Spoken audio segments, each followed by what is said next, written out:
আমরা সবাই মাছে ভাতে বাঙালি হলেও আমাদের রয়েছে অঞ্চলভেদে খাবারের ভিন্নতা। আবার একই খাবার বিভিন্ন অঞ্চলে আমরা বিভিন্ন নামে চিনে থাকি। যেমন ভিডিওতে দেখা যাচ্ছে যে মানকচু গাছটি, সেটি উত্তরবঙ্গে মানা নামে পরিচিত। আবার ওই একই মানকচু গাছ বিভিন্ন এলাকায় বিভিন্ন নামে পরিচিত হয়ে থাকে।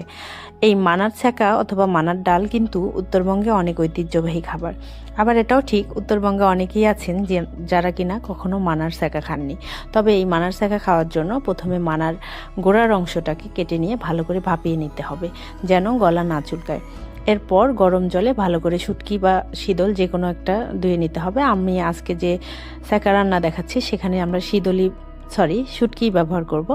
এছাড়া নেওয়া হয়েছে রসুন এবং কাঁচামরিচ। প্রথমে শুটকিগুলোকে খুব ভালো করে ধুয়ে নিয়ে একদম তেল ছাড়া টেলে নেওয়া হবে, শুধুমাত্র লবণ, হলুদ এবং কাঁচামরিচ দিয়ে।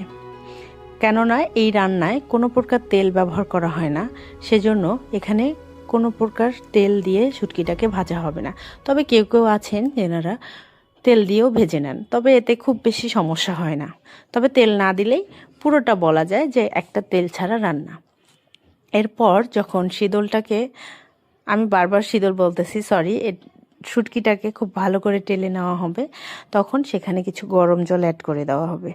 আর গরম জল অ্যাড করার পরে টকবক করে ফুটে উঠলে এখানে আস্তে আস্তে সব উপকরণ অ্যাড করা হবে। খুব বেশি উপকরণ না, এই যেমন হলুদ, লবণ, রসুন এবং সবার শেষে দেওয়া হবে সোডা। এই খাবার সোডা দেওয়ার পরে কিন্তু টকবক করে জলটা ফুটে উঠবে।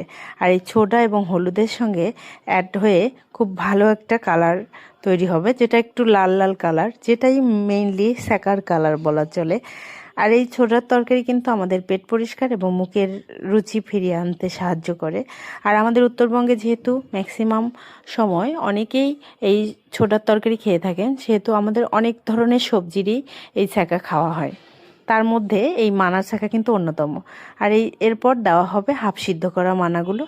দেওয়ার পরে আর কিচ্ছু না, শুধুমাত্র ফুটন্ত একটা টকবক করা জাল দিয়ে ফুটিয়ে নিলেই রেডি আমাদের উত্তরবঙ্গের বিখ্যাত মানার ছ্যাঁকা।